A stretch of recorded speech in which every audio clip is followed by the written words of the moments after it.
नमस्कार दोस्तों, स्वागत है आपका मेरे YouTube चैनल पे। आज हम बात करेंगे गेहूं में लगने वाले सफ़ेद धब्बे रोग के बारे में। सफ़ेद धब्बा रोग की वजह से, जिसे हम अंग्रेजी में पाउडरी मिल्ड्यू भी बोलते हैं, इसकी वजह से आपकी गेहूं की फसल में 20 से 25% तक का नुकसान होता है। अब आइए जानते हैं इसकी आगे की जानकारी। इसमें कैसे इफेक्ट करता है, कैसे प्रभाव करता है, ये जो बीमारी है ये गेहूं की फसल में कैसे करती है। देखिए, गेहूं की फसल में जब आप पत्ती पर सफेद सफेद धब्बे बन जाएंगे तो क्या सूरज का प्रकाश पड़ेगा नहीं।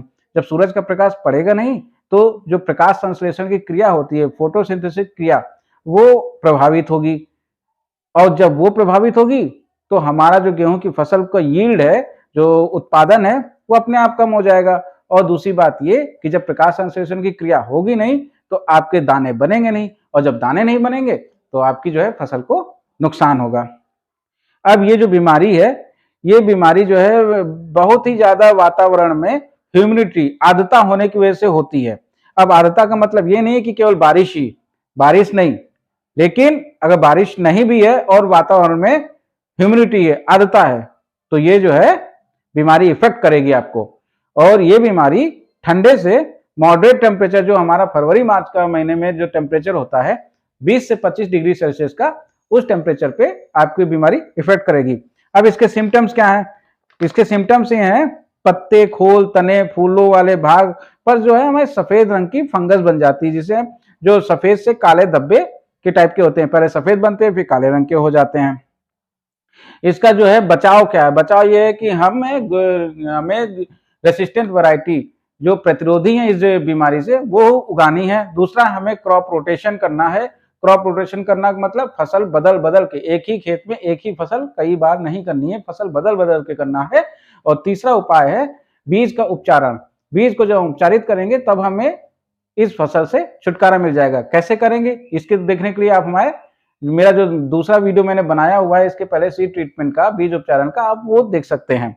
अब इसका रासायनिक उपचार क्या है? रासायनिक उपचार है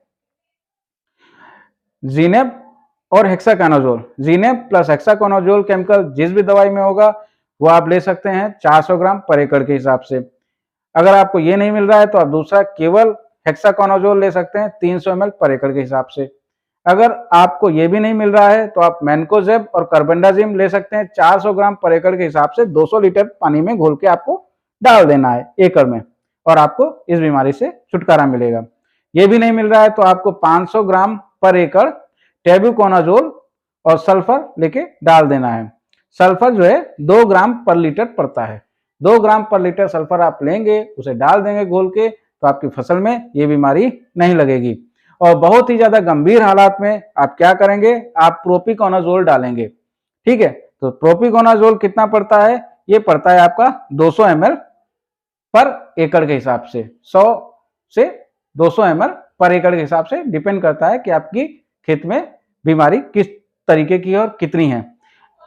दोस्तों, मैं आपसे बहुत बार निवेदन कर चुका हूं और मैं आपसे कोशिश कर रहा हूं कि आप तक मेरी बात आप तक पहुंच जाए। वो ये है कि अगर हम लोग जैविक तरीके अपनाएंगे तो भी हमारी गेहूं की खेती होगी, रासायनिक तरीके अपनाएंगे तो भी हमारी गेहूं की खेती होगी।